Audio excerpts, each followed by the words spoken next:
All right, we began a series back in the summer, about once a month. We look at miracles in American history and God's providence, God's hand in our country, God's hand on our country. And we are going to continue that this morning, try to do that kind of the first part of the month, each month. But this morning I want to start really a series. We're going to talk about this man's for several of these accounts, so several weeks. And I want to talk this morning about George Washington. And we're going to look at him, the man that God obviously would have his hand on in the forming of our country. But the story is pretty amazing, and the story about him and his life. And I think it's worth, honor to whom honor is due. And we need to hold up important people that God used, and I think it's fitting that we should do that with George Washington. But Washington was born in 1732 in Virginia. His father died when he was 11. He was raised, however, by a godly Christian mother. She raised him to love the Lord and to respect and revere God's Word. There are many accounts of personal accounts of friends and family who said that he diligently read his Bible and he kept it with him at all times. When he was older, an older teen, he joined the Virginia Volunteer Militia, which was really not much more than a political club, but it was obvious to those that got to know him during this time, even as a teenager, that he was really what they would call a born leader. His mother admonished him when he left home as a young soldier. She said, "Remember that God is our only sure trust." And then she added, "My son, don't neglect the duty of secret prayer." These were her last words to him when he first went off to battle. Washington was first noticed in public about 20 years or so before what we know as the American Revolution. To tell you just some background of that, the French and the British, when in doubt, the French and the British hate each other, right? So they're always at war. There's always something going on, and they were fighting a war in Europe that would spill over into the Americas eventually. But and Washington was a loyal British citizen, as all of us would have been at that time here in the colonies. And however, his country was Virginia, and he got involved because he wanted the French army out of Virginia. And when he was 21, the Virginia governor, Governor Dinwiddie, had him deliver an ultimatum to the French to leave the Ohio Valley, so the southwestern and western part of Virginia and West Virginia as we know it today. And so Washington and a small group of men traveled over 1,000 miles between the two places through wilderness, cutting roads through dense forests. There were no roads. This is wilderness. This is uncharted wilderness, much of it, to find the French. And he did find the French, and to the amazement of just about everybody, he was able to negotiate the terms with the French, got them to agree to leave the area. He even met and befriended several Indian tribes on his way there and on his way back. And this seemingly insignificant skirmish, we'll call it, really made him a celebrated hero back in Virginia. And this was just the beginning of God beginning his plan for Washington's life.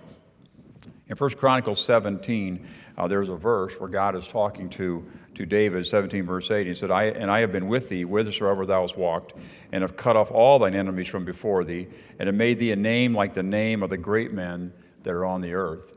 And these words, spoken to David several thousand years ago by God, seem to be similar to the manner in which God would use this man, George Washington. So, 20 years before the American Revolution, now George Washington is 2 years older. Now he's 23. He's 23 years old. Imagine this now. Some of the things I'm going to describe is a 23-year-old young man.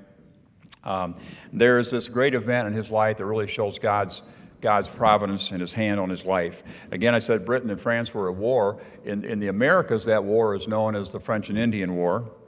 As I said, it spilled over into what would be our country. And the Americans sided with the British. The Indians, for the most part, sided with the French.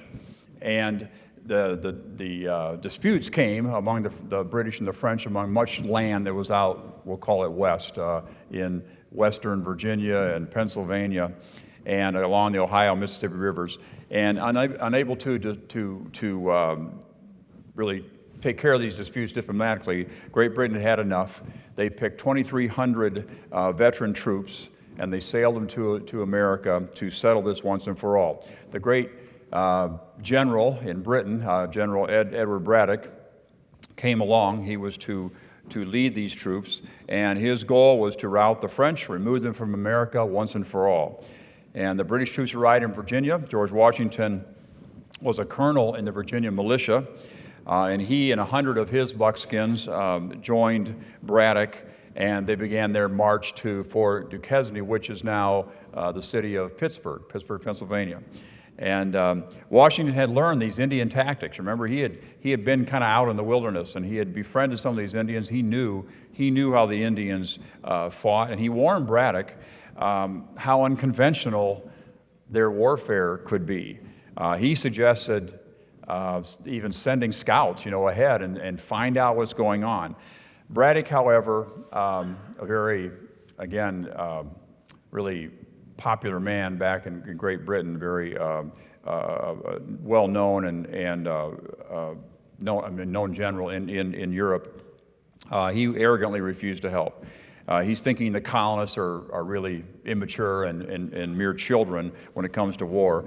And so to make matters worse, what he did was he split his troops up. He split those 2,300 troops up, sent half of them one way, and he and Washington and 1,300 troops marched to what is now Pittsburgh. Well, that took them weeks and weeks as they cut through forests, making a road there. Just a pretty amazing tale, actually, to how the ground they had to cover there and through those woods and forests and wilderness. Only 7 miles from the fort, they walked right into an ambush, much as Washington had predicted. And the French and Indians opened fire on them from both sides. But these were British veterans, and they knew exactly what to do. They were hardened war veterans.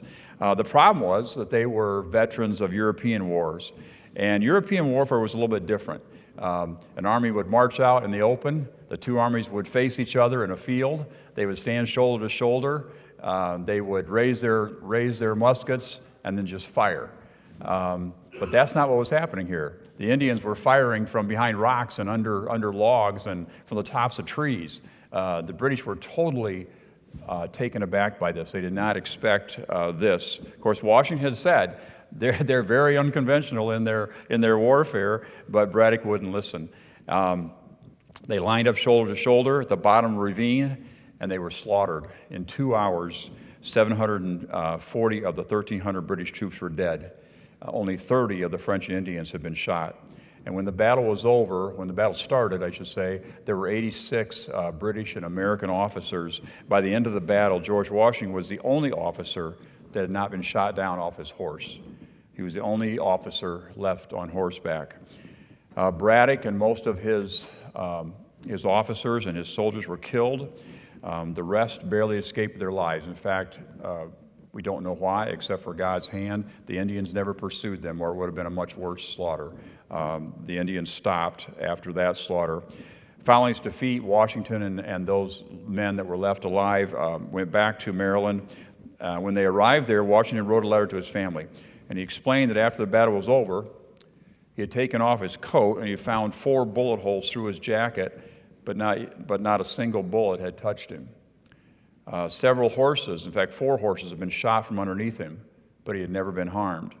He told his brother, he said, "By the all-powerful dispensation of a providence, I have been protected beyond all human probability or expectation." Washington openly acknowledged that God had protected him. Really an amazing story. Washington kind of kept that to himself. He told his family, but he didn't tell many people about that. But 15 years later, it's a time of peace now, and this again is before the American Revolution. Washington was on another excursion to deliver some information into Indian territory. One of the chiefs knew he was coming and asked if they could stop and meet around the campfire. And when they did meet, this chief, 15 years later, said this with Washington and his men there. He said, "I am chief and ruler over all my tribes. My influence extends to the waters of the Great Lakes and to the far blue mountains. It was on the day when the white man's blood mixed with the streams of our forests that I first beheld this chief," he said, pointing at Washington. "I called to my young men and said, 'Mark that tall and daring warrior. He's not one of the redcoat tribes. He has Indian's wisdom, and his warriors fight as we do. He alone is exposed. So let your aim be certain, and he will die.' Our rifles were leveled, rifles which, but for him, knew not how to miss. It was all in vain." The chief explained that he himself shot at Washington 17 times, but without effect. And believing Washington to be protected by the Great Spirit, he told his braves to stop firing at him. A power far mightier than we shielded him from harm," he said. And then he said this, "I have traveled a long and weary path that I might see the young warrior of the great battle. The great God protects that man," and pointing at Washington, he continued, "and guides his destinies." And this is interesting what he said. "He will become the chief of nations, and a people yet unborn will pay homage to the man who is the particular favorite of heaven and who can never die in battle."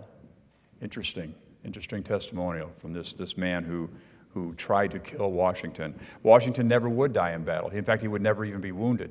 And I hope this account, and this is just the first of many miracles in Washington's life, I hope this account kind of heightens our appreciation maybe and gives us a sense of awe for the father of our country, a man who I believe God selected in his sovereignty and directed in his behalf.